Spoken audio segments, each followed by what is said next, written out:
Rectangle क्या होता है, ध्यान से चेक करिए। तो रेक्टेंगल तो बच्चों सबसे पहले obviously rectangle is a parallelogram. अब देखिए जिन भी बच्चों को नहीं पता कि ये सिंबल क्या है, तो बच्चों ऐसे टू पैरेलल लाइन ड्रॉ करोगे, जीएम लिखोगे, ये होता है short form of parallelogram. Parallelogram को लिखने का तरीका ऐसा है, ठीक है, टू लाइंस ड्रॉ करिए, जीएम लिख दीजिए। तो चलिए पढ़ते हैं, रेक्टेंगल इज अ पैरेललोग्राम। ठीक, तो बच्चों सबसे पहले रेक्टेंगल है तो एक पैरेललोग्राम ही, ठीक है, लेकिन ये एक स्पेशल टाइप का पैरेललोग्राम है। कैसा पैरेललोग्राम है? In which each angle is right angle. Okay बच्चों ध्यान दीजिए, राइट एंगल का मतलब 90 डिग्री। तो रेक्टेंगल एक ऐसा पैरेललोग्राम है जिसमें हर एक एंगल आपको बच्चों 90 डिग्री मिलेगा, करेक्ट। तो कॉपी में नोट लगाएं, जैसे कि एग्जांपल यहां पे देखिए एक रेक्टेंगल हमने बना के रखा है, A B C D. Simple सा डेफिनेशन है रेक्टेंगल का कि रेक्टेंगल एक ऐसा पैरेललोग्राम है जिसमें हर एक एंगल 90 डिग्री होता है। मतलब समझो एंगल ए बी 90, ये 90 का सिंबल है, जब भी मैं ऐसा सिंबल बनाता हूं तो ये 90 डिग्री होता है, ठीक। एंगल बी भी बच्चों यहाँ 90 है, एंगल सी भी यहाँ 90, एंगल डी भी यहाँ पे 90 है, ठीक है स्टूडेंट्स, ये हो गया। अब क्योंकि रेक्टेंगल क्या है, पैरेललोग्राम है, ठीक, तो रेक्टेंगल की प्रॉपर्टीज में आप क्या लिखेंगे? पॉइंट नंबर 1, रेक्टेंगल की क्या क्या प्रॉपर्टीज होंगी? Number 1, all the properties of parallelogram. Yes obviously, अगर ये स्पेशल टाइप का पैरेललोग्राम है तो ये पैरेललोग्राम की सारी प्रॉपर्टीज को होल्ड करेगा। मतलब रेक्टेंगल में भी आप पैरेललोग्राम के सारे प्रॉपर्टीज लगा सकते हैं। कौन कौन से प्रॉपर्टीज बच्चों ध्यान से चेक करिए। Opposite angles are equal. Yes sir, वैसे तो यहां पर क्या है, यहां पर सारे के सारे एंगल 90 डिग्री है, तो ऑब्वियसली ए सी के इक्वल हो जाएगा 90-90, बी डी के इक्वल हो जाएगा 90-90, और चारों ही आपस में इक्वल है। तो क्योंकि ये पैरेललोग्राम की प्रॉपर्टी, क्योंकि ये पैरेललोग्राम तो है, ये स्पेशल पैरेललोग्राम, तो उसको तो फॉलो करेगा ही पैरेललोग्राम की प्रॉपर्टी, मतलब ऑपोजिट एंगल आपको इक्वल दिख रहे हैं। बड़ी सिंपल सी बात है। उसके बाद जो ऑपोजिट साइड्स होंगे वो भी इक्वल होंगे। चेक कर लो, ए बी का लेंथ सी डी के इक्वल होगा और ए डी का लेंथ बी सी के इक्वल होगा, ठीक है। क्यों? क्योंकि पैरेललोग्राम में ऑपोजिट साइड्स के लेंथ इक्वल होते थे, हमने पढ़ा है, ठीक है ना। तो यहां पर बच्चों ए बी का साइड, ए बी का लेंथ किसके इक्वल होगा? सी डी के। एंड सिमिलरली ए डी का लेंथ किसके इक्वल होगा? ए डी का लेंथ होगा बच्चों बी सी के, ठीक है। ये बात आपको समझ में आ गई। उसके बाद देखिए ये दो प्रॉपर्टीज हो गई। उसके बाद बच्चों ये जो ए बी होगा ये सी डी के पैरेलल होगा ऑब्वियसली, क्योंकि opposite sides of parallelogram are parallel, हमने पढ़ा है ना, पैरेललोग्राम की ऑपोजिट साइड पैरेलल होती हैं, ठीक। तो ए बी और सी डी ऑपोजिट साइड से तो पैरेलल हो जाएंगी, क्या दिक्कत है। तो A B is parallel to C D, ठीक है, बहुत अच्छी बात है। Similarly A D is parallel to B C, A D is parallel to B C, बहुत अच्छी बात है। ये सब आप लोग को पता है, बहुत बेसिक चीज है ये बच्चों, कि पैरेललोग्राम के ऑपोजिट साइड पैरेलल होते हैं, ठीक है। और रेक्टेंगल भी पैरेललोग्राम है, तो रेक्टेंगल पैरेललोग्राम की सारी प्रॉपर्टीज को फॉलो करेगा। बच्चों एक मैं यहां पर आपको इंपॉर्टेंट बात बताना चाहता हूं, ध्यान से मेरी बात सुनिएगा, बहुत इंपॉर्टेंट, सभी बच्चे सुने। देखिए रेक्टेंगल के जो डायगोनल होंगे, प्लीज ध्यान दें बच्चों, रेक्टेंगल के जो डायगोनल होंगे वो लेंथ में इक्वल होते हैं। अभी मैं आपको करके भी दिखा दूंगा, एक फील भी मैं आपको दे दूंगा, परेशान ना होइए, ठीक है। लेकिन रेक्टेंगल के बच्चों डायगोनल्स इक्वल होते हैं। मेरी बात ध्यान से सुनिए बच्चों, जब हमने पैरेललोग्राम पढ़ा था, ठीक है, अगर आपको याद हो तो ये देखिए, ये पैरेललोग्राम हमने ऐसे एक पढ़ा था, लेट अस से एक पैरेललोग्राम था हमारे पास ए बी सी डी। तो यहां पैरेललोग्राम में बच्चों जो डायगोनल होते थे वो इक्वल हो भी सकते थे और नहीं भी हो सकते थे, ठीक है ना। मतलब जनरली हमने देखा था पैरेललोग्राम में डायगोनल्स का लेंथ इक्वल नहीं होता था, ठीक है ना। ये देखिए, मतलब समझो ये डायगोनल बी डी, और या फिर हम इसका नाम ऐसे कर देते हैं, यहाँ पे देखिए इस तरीके से, ठीक। ये पैरेललोग्राम है ए बी सी डी, तो आपने देखा था इसमें जो डायगोनल होते थे, डायगोनल ए सी और diagonal B D, okay students, ये इक्वल तो नहीं होते थे। A C was not equals to B D, ठीक है बच्चों, AC और BD आपस में इक्वल नहीं होते थे पैरेललोग्राम में। हाँ, लेकिन पैरेललोग्राम के जो डायगोनल थे वो बाइसेक्ट करते थे बच्चों, अगर आपको याद हो, ठीक। जैसे कि ये देखिए AC और BD का इंटरसेक्शन पॉइंट कौन सा है? O है, ठीक। तो पैरेललोग्राम के डायगोनल बाइसेक्ट करते थे लेकिन इक्वल नहीं होते थे, ठीक है। पैरेललोग्राम के डायगोनल क्या करते थे? Diagonals of parallelogram bisects, diagonals of parallelogram bisect each other, bisect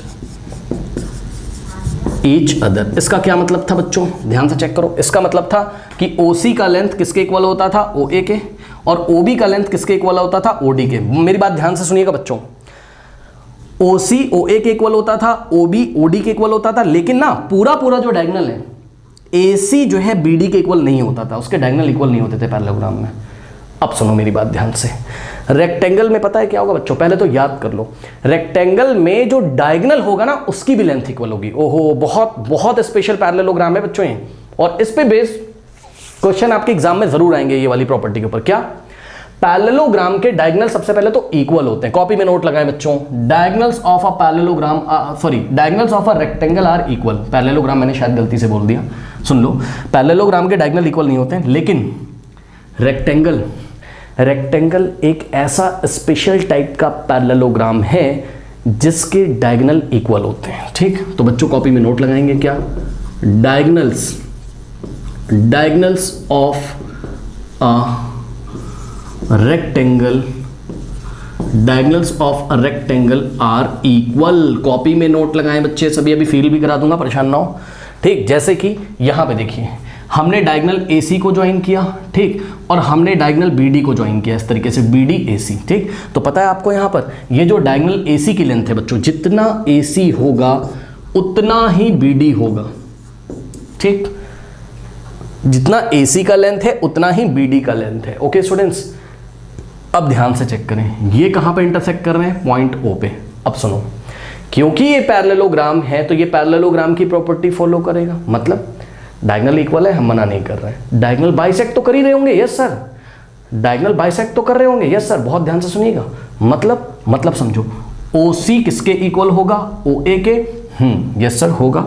OC किसके इक्वल होगा, OA के, क्योंकि भाई रेक्टेंगल भी एक पैरेललोग्राम है तो डायगोनल तो इसके बाइसेक्ट करेंगे। ठीक, और मैं क्या बोल रहा हूँ कि रेक्टेंगल एक ऐसा पैरेललोग्राम है जिसके डायगोनल ही इक्वल होते हैं, मतलब समझो AC BD के इक्वल है, हाँ, और OC OA के इक्वल है, OB जो है वो OD के इक्वल है। अब देखो इस पे भी सिंगल कट लगाया, इस पे भी, इस पे भी, इस पे भी, क्यों सर, इस बार सब पे सिंगल कट क्यों लगाया है आपने। यहां पे देखिए जब पैरेललोग्राम था, ठीक है, जो कि रेक्टेंगल नहीं था, ठीक, क्योंकि यहाँ पे हर एक एंगल 90 नहीं था, ये ADBC सब 90 नहीं था। ठीक, तो यहाँ पे हमने डबल कट लगाया था, यानी कि OC OA के इक्वल था, और यहाँ सिंगल कट लगाया था यहाँ पर, यानी कि OB OD के इक्वल था। लेकिन यहाँ पर हमने हर जगह सिंगल कट लगाया, मतलब पता है मैं क्या कहना चाहता हूँ, मैं ये कहना चाहता हूँ कि भाई देखो OC OA के इक्वल है, हाँ, OB OD के इक्वल है, हाँ, OB किसके इक्वल है, OD के, और पता है ये चारों के चारों ही आपस में इक्वल हैं। यही आपको पढ़ना है, यही इसी से रिलेटेड आपको एग्जाम में क्वेश्चन आएगा, ध्यान से सुनिए। OC OA OB OD सब इक्वल है, कॉपी में नोट लगाओ क्या, रेक्टेंगल में ये OC OA OB OD ये सब आपस में इक्वल है। क्यों सर, भाई देखो सीधी सी बात है बच्चों, अगर ये फुल लेंथ के इक्वल है, मतलब डायगोनल्स अगर इक्वल हैं, अब वो डायगोनल्स कैसे इक्वल होते हैं वो भी हम आपको बताएंगे, उसकी आप टेंशन मत लो, ध्यान से चेक करो। ये अगर फुल लेंथ AC BD के इक्वल है, ठीक, तो बेटा इसका हाफ भी तो इक्वल होगा, चेक कर लो भाई। अगर टू लेंथ्स इक्वल हैं, ठीक, ध्यान से चेक करो, ये AC और BD अगर इक्वल है, ठीक, तो AC का मिड पॉइंट क्या है, O है, ठीक, और BD का मिड पॉइंट क्या है, BD का भी मिड पॉइंट O है। तो बेटा अगर पूरा लेंथ पूरे के इक्वल है तो हाफ भी तो इक्वल होंगे। अगर अभी भी नहीं समझ में आया, मैं यहाँ पे डायग्राम बना दे रहा हूँ। मान लो ये वाली लेंथ और ये वाली लेंथ इक्वल है, ठीक, और हमने क्या कहा, हमने कहा कि पॉइंट O पे बाइसेक्ट कर रहे हैं, ध्यान चेक करो। तो अगर ऐसे करके ये AC जा रहा है, ठीक, अगर पूरा AC कितना है, 10 सेंटीमीटर है, कितना है, 10, ये पूरा कितना है, 10, तो ये देखिए पूरा कितना है, 10 है ना, तो इसका हाफ कितना हो जाएगा, 5, यानी कि O से C तक हो गया 5 और O से A तक हो गया 5, ठीक। अब सुनो, ये क्या था हमारा, BD था, ऐसा करके, ठीक। तो मैंने आपको क्या बोला, जितना AC है उतना ही BD है, डायगोनल्स इक्वल है, डायगोनल्स इक्वल हैं किसके, रेक्टेंगल के, ठीक। तो यानी कि जितना AC था उतना ही BD होगा। AC कितना था, 10, तो BD भी कितना हो जाएगा, 10। तो बेटा अगर BD और AC इक्वल है तो चेक करो O से B तक कितना होगा, 10 का हाफ, भाई BD का मिड पॉइंट O है ना, तो O से B तक हो जाएगा 5, है ना, और O से D तक हो जाएगा 5, चेक कर लो, ठीक है। तो इस तरीके से अब आप मोटी मोटी बात अपनी कॉपी में नोट लगाएं कि रेक्टेंगल के डायगोनल तो इक्वल होते ही हैं, और क्योंकि ये पैरेललोग्राम की प्रॉपर्टी को फॉलो करेगा तो बाइसेक्ट तो कर ही रहा है, तो भाई अगर पूरा पूरे के इक्वल है तो हाफ भी तो इक्वल होंगे, यानी कि चारों ही पोर्शन आपस में क्या होंगे, equal. OB OD OC OA ये सब आपस में इक्वल होंगे, ठीक ठीक। अब मैं आपको एक छोटा सा क्वेश्चन देता हूं, अभी आपके सारे कॉन्सेप्ट्स यहां पे क्लियर हो जाएंगे। देखिए मान लीजिए मैंने आपको एक क्वेश्चन दिया इस तरीके से, ये देखिए ये एक रेक्टेंगल है, ठीक है, 90 90 90 90, ठीक। रेक्टेंगल का नाम रखा PQRS, ओके स्टूडेंट्स। अब यहाँ पर क्या किया हमने, डायगोनल PR को ज्वाइन किया, हमने डायगोनल QS को ज्वाइन किया, और ये वाला जो पॉइंट ऑफ इंटरसेक्शन है O है। अब हमने आपको बोला कि भाई OR की लेंथ कितनी है, 5 है, ठीक, OR की लेंथ कितनी है, 5 है। अब हम आपसे पूछ रहे हैं कि OS की लेंथ बताओ, बताइए OS की लेंथ बताइए, सारे इक्वल है बेटा, O R, O P, O Q, O S सब इक्वल होंगे, यानी कि ओ आर जितना है उतना ही ओ एस होगा, तो ओ एस भी कितना हो जाएगा 5, उतना ही ओ पी होगा, ओ पी भी कितना हो जाएगा 5, उतना ही ओ क्यू होगा, ओ क्यू भी कितना हो जाएगा 5, ठीक है ना। तो इस तरीके से यानी कि ओ एस की लेंथ कितनी हो गई 5, क्या दिक्कत है बताइए। तो बस यही प्रॉपर्टी जो आपको बच्चों नोट करनी है। इसके बाद देखिए पॉइंट नंबर 3 में हमने लिखा क्या, डायगनल्स आर इक्वल, ठीक। तो डायगनल्स इक्वल होते हैं इसके, यस सर इक्वल तो होते हैं, बाइसेक्ट भी कर रहे होंगे, ठीक है ना, बाइसेक्ट तो करते हैं, क्यों सर, क्योंकि है तो पैरेललोग्राम ना, पैरेललोग्राम के डायगनल बाइसेक्ट करते हैं, तो रेक्टेंगल के भी डायगनल बाइसेक्ट करेंगे, ठीक है, क्या दिक्कत है, ठीक। हाँ लेकिन याद रखना 90 डिग्री पे नहीं करेंगे, पता लगा कोई बच्चा सोच रहा है यहाँ पे 90 डिग्री बनेगा, ना ना ना ना ना, ठीक है, 90 डिग्री पे नहीं बाइसेक्ट करेंगे, बस बाइसेक्ट करेंगे, ठीक। आई थिंक आपको समझ में आई होगी मेरी बात, ठीक है, इतना नोट करिए, फिर मैं आपको एक बात और बताता हूँ, नोट कर लीजिए, नोट कर लें स्टूडेंट्स फटाफट, कर लिया। चलो अब देखो, कुछ टीचर्स शायद इस वीडियो को देख रहे हो, तो मैं आपको बता दूं कि डायगनल्स कैसे इक्वल होते हैं, ठीक है, बच्चों को ज़्यादा इस बात पे ध्यान नहीं देना है, मतलब कर सकते हो, अगर आपको बात समझ में आती है तो आप कर सकते हो। देखिए मैं आपको बताता हूँ, देखिए बच्चों ध्यान से, आपके डायगनल कैसे इक्वल होंगे वो मैं आपको फील कराता हूँ। देखो आप यहाँ से 2 ट्राइंगल्स कट करके निकाल लो, कौन कौन सा, ऐसा सोचो ए डी सी को निकाल लो, ये देखो,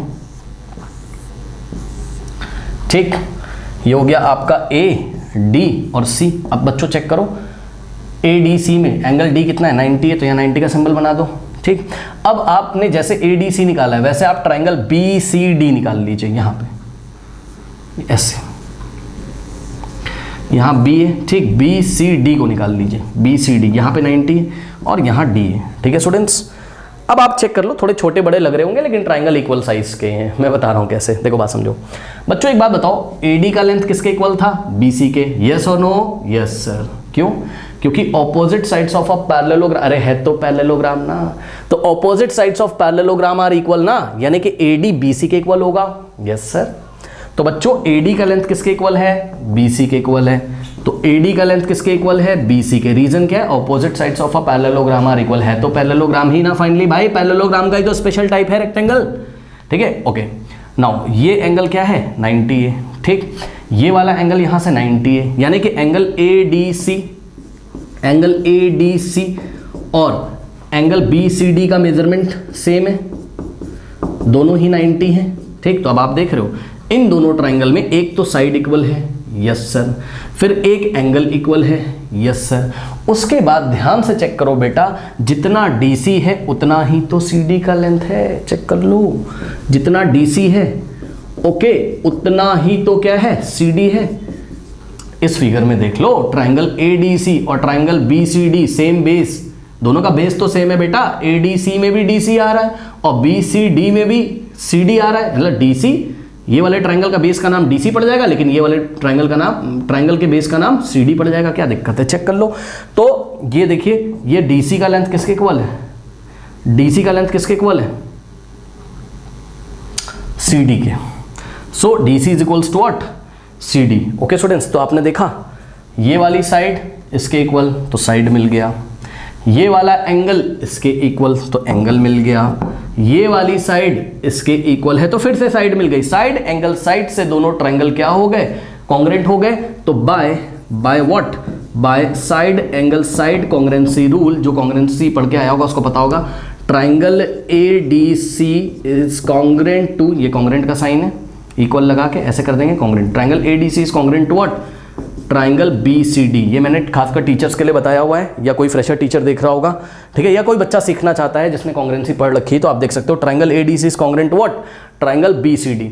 अब बच्चों जब दोनों ट्राइंगल कॉन्ग्रेंट हो गए तो सीपीसीटी लगा दीजिए, ठीक है। सो बाय सीपीसीटी, सीपीसीटी मतलब corresponding parts of congruent triangle, congruent triangle के करस्पॉन्डिंग पार्ट्स आपस में इक्वल हो जाएंगे। तो चेक करो, ये वाला जो एसी का लेंथ होगा, एसी किसके करस्पॉन्ड है, बीडी के, चेक कर लो भाई, ये वाले ट्राइंगल में 90 के अपोजिट एसी है और ये वाले ट्राइंगल में 90 के अपोजिट क्या है, बीडी है, ठीक। तो एसी का लेंथ किसके इक्वल हो जाएगा, बीडी के, तो by CPCT AC is equals to BD. तो देखा आपने एसी बीडी के इक्वल आ गया कि नहीं आ गया, और ये एसी क्या था, ये एसी क्या था, डायगोनल था, बीडी भी क्या था, डायगोनल था, इसलिए हमने लिखा है कि diagonals of a rectangles are equal, okay students. और डायगोनल अगर आपस में इक्वल है तो बाइसेक्ट तो करते ही, यानी कि ओसी का लेंथ, ओए का लेंथ, ओबी का लेंथ, ओडी का लेंथ, ये सारे इक्वल है, कॉपी में नोट लगाएं, दिस दिस दिस दिस, ये सारे के सारे पार्ट्स आपस में इक्वल है। अब इसी कॉन्सेप्ट पे बेस बच्चों हम आपको यहां पर कराने जा रहे हैं एक प्रॉब्लम एनसीईआरटी की एग्जांपल नंबर 8, वहां से आपके सारे कॉन्सेप्ट क्लियर होंगे कि क्वेश्चन कैसा आएगा रेक्टेंगल में से। ओके बच्चों, सो प्लीज नोट कर लीजिए।